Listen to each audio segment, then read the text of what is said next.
हम करते हैं अपने विषय का अगला विषय जो है विशेष जरूरतों का विशेष ख्याल। विशेष जरूरतों का विशेष ख्याल से क्या संबंध है?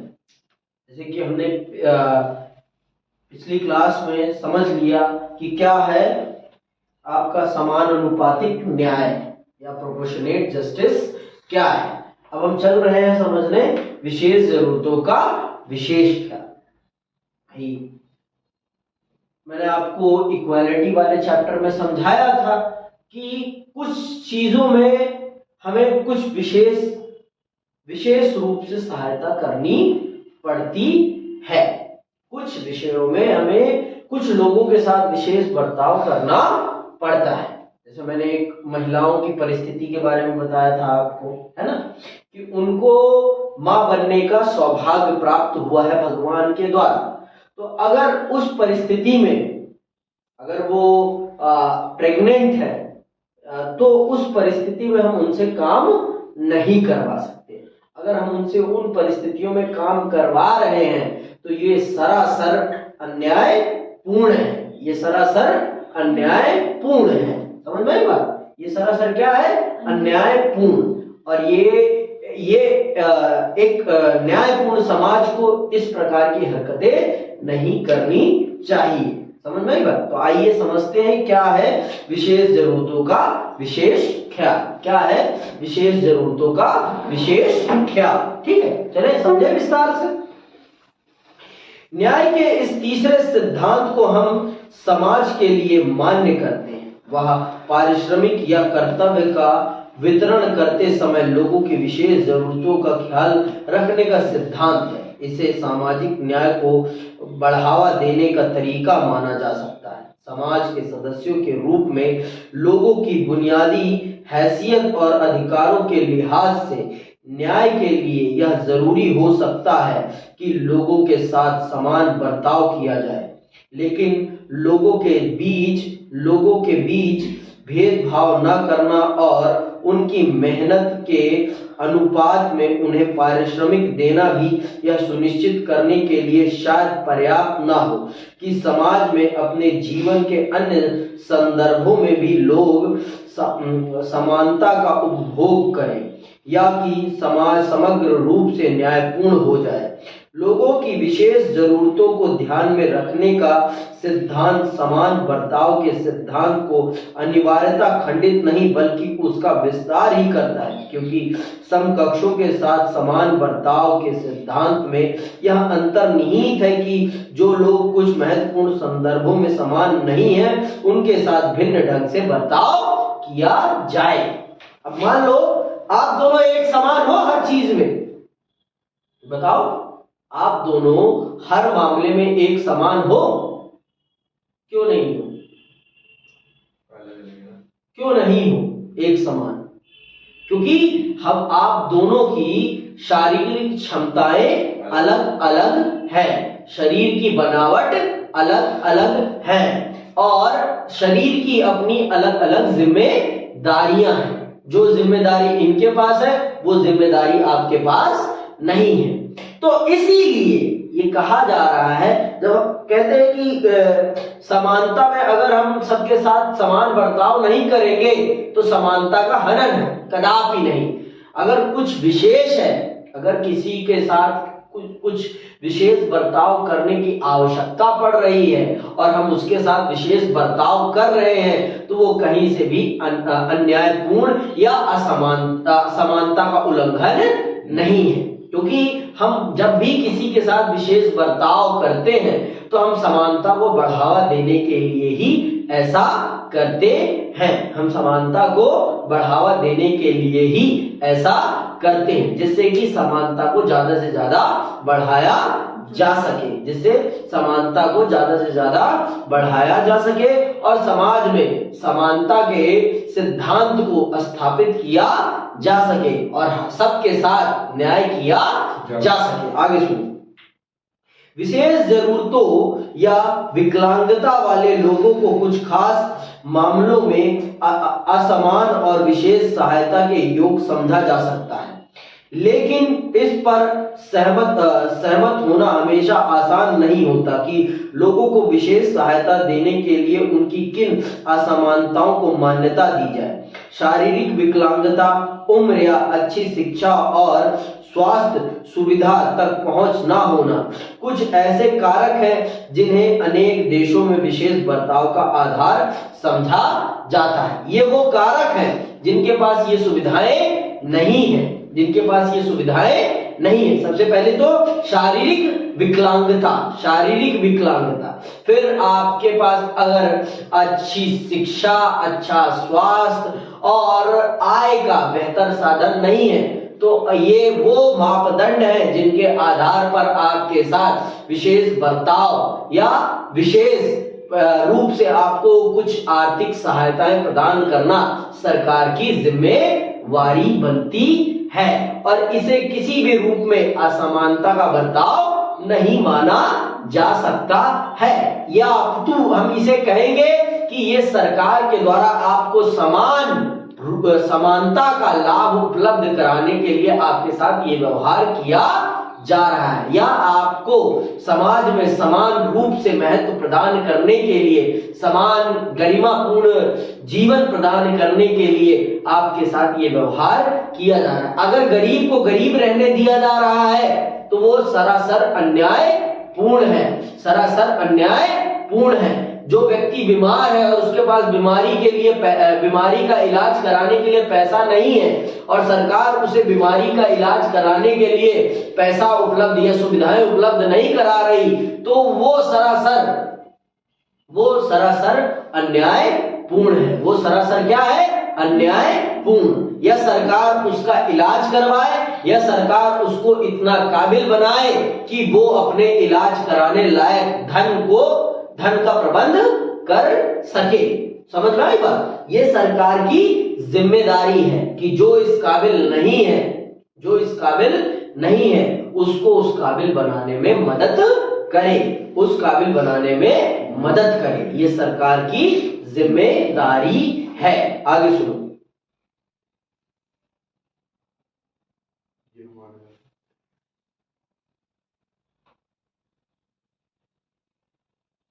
उम्र या अच्छी शिक्षा कहां से? यह माना जाता है कि जीवन यापन और अवसरों के बहुत ऊंचे स्तर का उपभोग करने वाले और उत्पादक जिंदगी जीने के लिए जरूरी न्यूनतम बुनियादी सुविधाओं से भी वंचित लोगों से हर मामले में बिल्कुल एक जैसा बर्ताव करने पर परिणाम समतावादी और न्यायपूर्ण नहीं बल्कि एक असमान समाज होगा। हमारे देश में आमतौर पर देखा जाता है कि अच्छी शिक्षा, स्वास्थ्य और ऐसी अन्य सुविधाओं तक पहुंच का अभाव जाति आधारित सामाजिक भेदभाव से जुड़ा है। इसीलिए संविधान में अनुसूचित जातियों और जनजातियों के लोगों के लिए सरकारी नौकरियों में तथा शैक्षणिक संस्थानों में दाखिले के लिए आरक्षण का प्रावधान किया गया है। समझ में? हमारे देश में भेदभाव का सबसे बड़ा आधार क्या रहा है? जाति रही है। सबसे बड़ा भेदभाव का आधार क्या रहा है? जाति रही है। तो इसीलिए हमारे देश में विशेष सुविधाओं को भी किस आधार पर बांटा गया है? जाति के आधार पर। इसीलिए अनुसूचित जाति और अनुसूचित जनजाति के लोगों को शैक्षिक संस्थानों में और सरकारी नौकरियों में आरक्षण प्रदान किया गया है, जिससे कि वो भी सामान्य लोगों के साथ प्रतिस्पर्धा करके अपने आप को इस काबिल बना सके और समाज के उन लोगों के साथ कंधे से कंधा मिलाकर चल सके जो उनसे आगे होने का दावा करते हैं, जैसे मैंने आपको पिछली क्लास में एक उदाहरण दिया था। फर्स्ट क्लास के बच्चे का और 10th या 12th क्लास के बच्चे का कंपटीशन नहीं होता। तो इसी प्रकार से जो ये जिनकी शिक्षा में पहली पीढ़ी है और जिनकी सदियों से पीढ़ी दर पीढ़ी लोग शिक्षा के क्षेत्र में है, उनका आपस में कोई कंपटीशन नहीं है। एक अमीर बच्चे का और एक गरीब बच्चे का कभी किसी भी प्रकार का कंपटीशन नहीं है, क्योंकि उसके पास जितनी सुविधाएं हैं, जितने संसाधन है, जितने रिसोर्सेज हैं, उतने संसाधन अथवा उतने रिसोर्सेज उस गरीब बच्चे के पास नहीं है। इसलिए हम नहीं कह सकते कि इन दोनों के बीच में होने वाला जो कंपटीशन है वो एक समतामूलक प्रतिस्पर्धा है। वो कदापि एक समतामूलक प्रतिस्पर्धा नहीं है, वो कदापि एक समतामूलक प्रतिस्पर्धा नहीं है। समझ में आई बात कि नहीं आई? अभी आगे सुनो।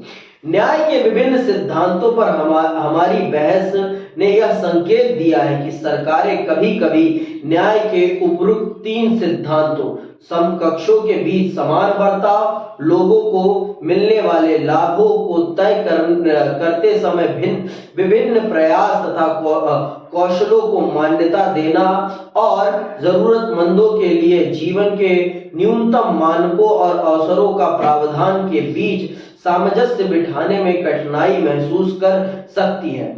समान बर्ताव के सिद्धांत पर अमल कभी कभी योग्यता को उचित प्रतिफल देने के खिलाफ खड़ा हो सकता है। योग्यता को पुरस्कृत करने को न्याय का प्रमुख सिद्धांत मानने पर जोर देने का अर्थ यह होगा कि हाशिए पर खड़े तबके कई क्षेत्रों में वंचित रह जाएंगे, क्योंकि अच्छे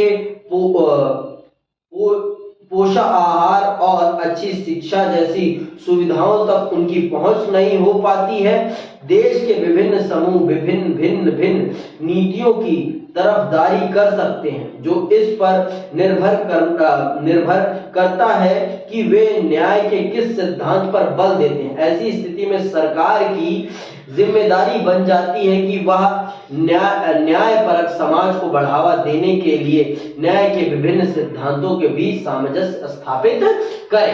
जैसे मैंने आपको एक बार समझा ही दिया है कि हम सबके साथ एक जैसा बर्ताव नहीं कर सकते, लेकिन हम योग्यता को भी नेग्लेक्ट नहीं कर सकते। जिसके अंदर ज्यादा योग्यता है हमें उसे पुरस्कृत करना चाहिए, हमें उसे आगे बढ़ाना चाहिए। लेकिन ये जो योग्यता का आधार होता है, इसमें आपके घर की सुविधाओं की भी बहुत बड़ी भूमिका होती है। जितनी बेहतर शिक्षा दीक्षा आप पा रहे हैं, उतनी बेहतर शिक्षा दीक्षा एक गांव का बच्चा नहीं प्राप्त कर पाता है। उसके पीछे सबसे बड़ा कारण है संसाधनों की कमी। जितने संसाधन यहाँ उपलब्ध हैं शिक्षा के लिए, उतने संसाधन वहां उपलब्ध नहीं है।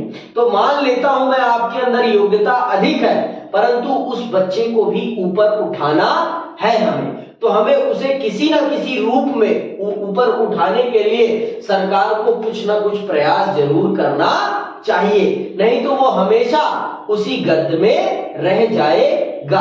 अगर उसे आगे बढ़ने का मौका नहीं मिलेगा तो वो वहीं दबा का दबा रह जाएगा, वो वहीं का दबा रह जाएगा।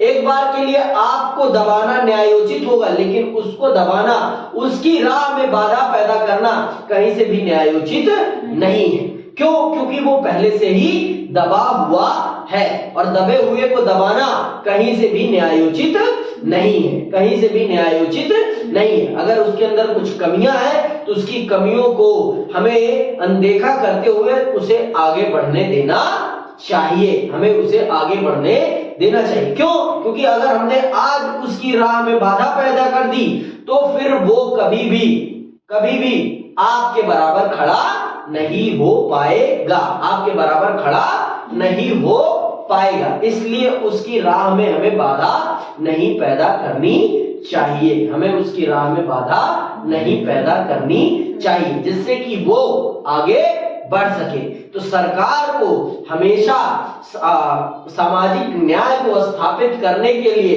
एक नए तरीकों को अथवा नए सिद्धांतों का अनुसरण करना पड़ता है। आपने अभी समझ लिया न्याय को स्थापित करने के लिए सरकार किन तीन सामाजिक न्याय के सिद्धांतों का पालन करती है। पहला क्या था? समकक्षों के साथ समान बर्ताव, समकक्षों के साथ समान बर्ताव, जो एक जैसे हैं उनके साथ एक जैसा बर्ताव होना चाहिए। और दूसरा क्या था? समानुपातिक न्याय, जिसमें जिसकी जितनी योग्यता उसके साथ वैसा व्यवहार होना चाहिए, जिसके अंदर जितनी योग्यता उसके साथ उस प्रकार का न्याय किया जाना चाहिए। अगर कोई अच्छा है पढ़ने में तो उसको अधिक अंक मिलने चाहिए, और जो अच्छा नहीं है उसे कम अंक मिलने चाहिए। जिसका जैसा प्रयास उसको वैसा परिणाम, जिसका जैसा प्रयास उसका वैसा परिणाम। और तीसरा क्या है? विशेष लोगों के साथ विशेष बर्ताव, विशेष लोगों के साथ विशेष बर्ताव। आइए अब अगले विषय पर आगे बढ़ते हैं, और अगला विषय क्या है? न्यायपूर्ण बंटवारा। न्यायपूर्ण बंटवारा, और क्या है ये न्यायपूर्ण बंटवारा? आइए समझते हैं विस्तार पूर्वक। समाज में सामाजिक न्याय पाने के लिए सरकारों को यह सुनिश्चित करना होता है कि कानून और नीतियां सभी व्यक्तियों पर निष्पक्ष रूप से लागू हों। लेकिन इतना ही काफी नहीं है, और इससे कुछ ज्यादा करने की आवश्यकता होती है। सामाजिक न्याय का सरोकार वस्तुओं और सेवाओं के न्यायोचित वितरण से भी है। और आप सब जानते हैं हमारे देश में सारी सुविधाओं का न्यायोचित बंटवारा नहीं है।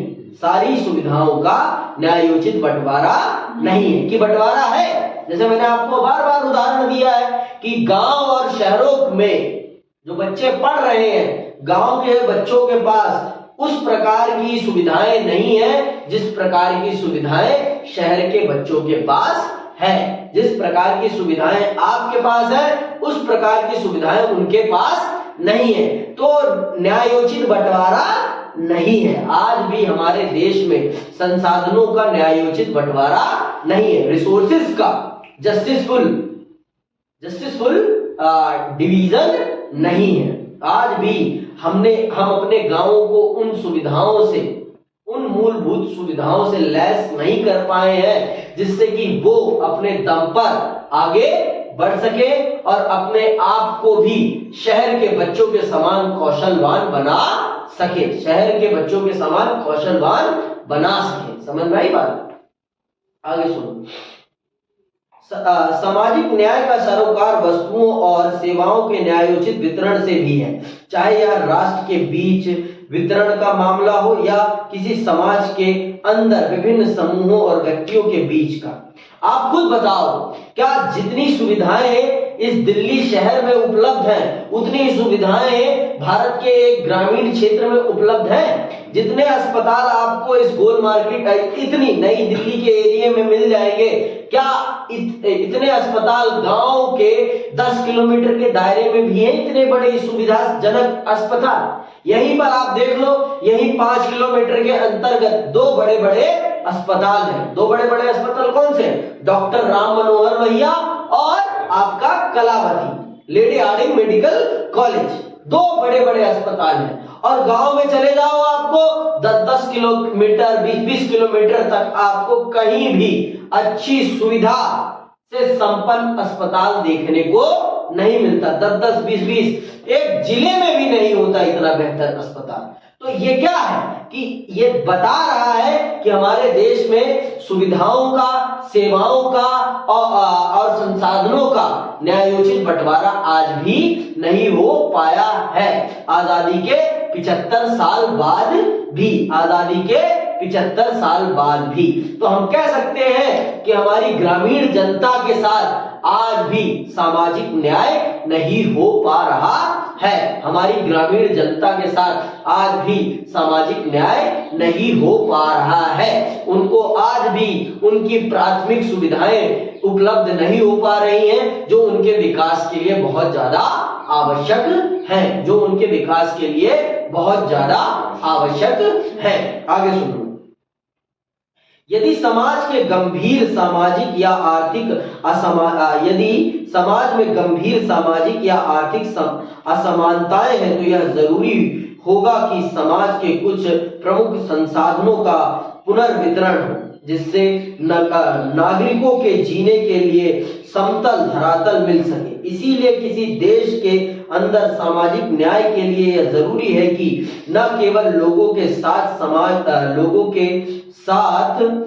लोगों के साथ समाज के कानूनों और नीतियों के संदर्भ में समान बर्ताव किया जाए, बल्कि जीवन की स्थितियों और अवसरों के मामले में भी वे कुछ बुनियादी समानता का उपभोग करें। यह हर व्यक्ति के लिए जरूरी माना गया कि वह अपने उद्देश्यों के लिए प्रयास कर सके और स्वयं को अभिव्यक्त कर सके। उदाहरण के लिए हमारे देश में सामाजिक समानता को बढ़ावा देने के लिए संविधान ने छुआछूत की प्रथा का उन्मूलन किया और यह सुनिश्चित किया कि निचली कही जाने वाली जातियों के लोगों को मंदिर में प्रवेश, नौकरियों और पानी जैसी बुनियादी जरूरतों से न रोका जा सके। विभिन्न राज्य सरकारों ने जमीन जैसे महत्वपूर्ण संसाधन के अधिक न्यायपूर्ण वितरण के लिए भूमि सुधार लागू करने जैसे कदम भी उठाए हैं। आप सबको पता है कि हमारे देश में भेदभाव का आधार क्या है? जातिवाद। हमारे देश में भेदभाव का आधार क्या है? जातिवाद। तो हमारे संविधान ने यह सुनिश्चित किया है जिन जातियों के साथ आजादी से पूर्व भेदभाव किया जाता रहा था, उनके साथ आजादी के उपरांत भेदभाव ना हो, इस चीज को सुनिश्चित करने के लिए हमारे संविधान ने उनको भी उसी प्रकार के अधिकार अथवा कुछ विशेष अधिकार उपलब्ध कराए हैं। अगर उनके साथ कोई गलत व्यवहार करता है तो उसको दंड दिया जाएगा। मैं यहाँ पर जातीय आधार की बात नहीं कर रहा हूं, मैं यहाँ पर आपको शहरी और ग्रामीण आधार में असमानता की बात को मुख्य रूप से आपके सामने प्रस्तुत करने का प्रयास कर रहा हूं। आप खुद बताओ, क्या शहरों में और ग्रामीण क्षेत्रों में समानता है? न्यायोचित सुविधाओं का बंटवारा है? आप गांव के हो ना दोनों? क्या आपके गांव में इतने बड़े बड़े आधुनिक अस्पताल कहीं हैं? बहुत दूर दूर तक नहीं है। आपके जिलों में भी नहीं है, आपके डिस्ट्रिक्ट्स में भी अवेलेबल नहीं है इतने आधुनिक अस्पताल। जितने स्कूल यहाँ पर अवेलेबल है, इतने 5 किलोमीटर के रेडियस में अवेलेबल है। क्या गांव में इतने ही सुविधाजनक अस्पताल गांव में उपलब्ध हैं? कदापि ही नहीं। तो ये दिखाता है कि आज भी हमारे देश में सुविधाओं का समान बंटवारा नहीं हो पाया है। आज भी कुछ जातियों के साथ या कुछ समूहों के साथ आज भी भेदभावपूर्ण बर्ताव किया जा रहा है।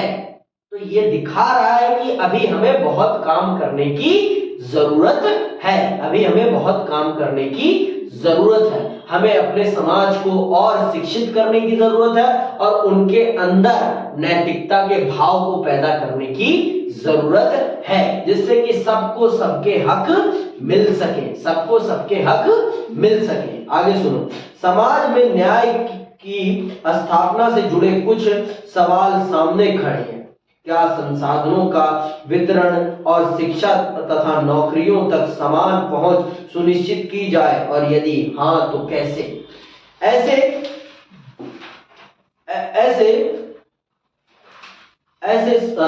मामलों में मत भिन्नता समाज में उग्र भावावेश पैदा करती है और कभी-कभी हिंसा भी भड़का देती है। लोग मानने लगते हैं कि उनके और उनके परिवार का भविष्य दांव पर लग जाएगा।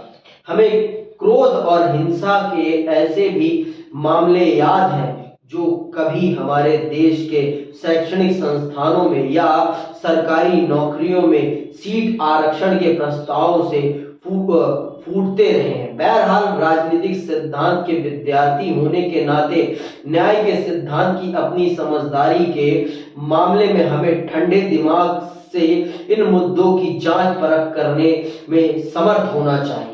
क्या वंचितों की सहायता की योजनाएं न्याय सिद्धांत की कसौटी पर खरी मानी जा सकती हैं? अगले खंड में हम सुप्रसिद्ध राजनीतिक दार्शनिक जॉन रॉल्स द्वारा प्रस्तुत न्यायोचित वितरण के सिद्धांत पर चर्चा करेंगे। रॉल्स ने तर्क दिया है कि समाज के न्यूनतम सुविधा प्राप्त सदस्यों को सहायता देने की जरूरत स्वीकार करने के लिए करने के लिए बेशक युक्ति संगत औचित्य हो सकता है।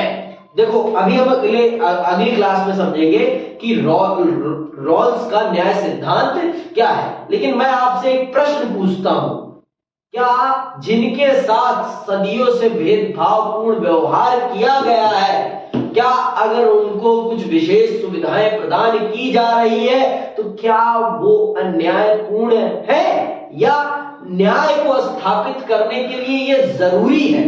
ये आप मुझे अगली क्लास में बताना, सोच के और समझ के। आज के लिए बस इतना ही। जय हिंद, जय भारत।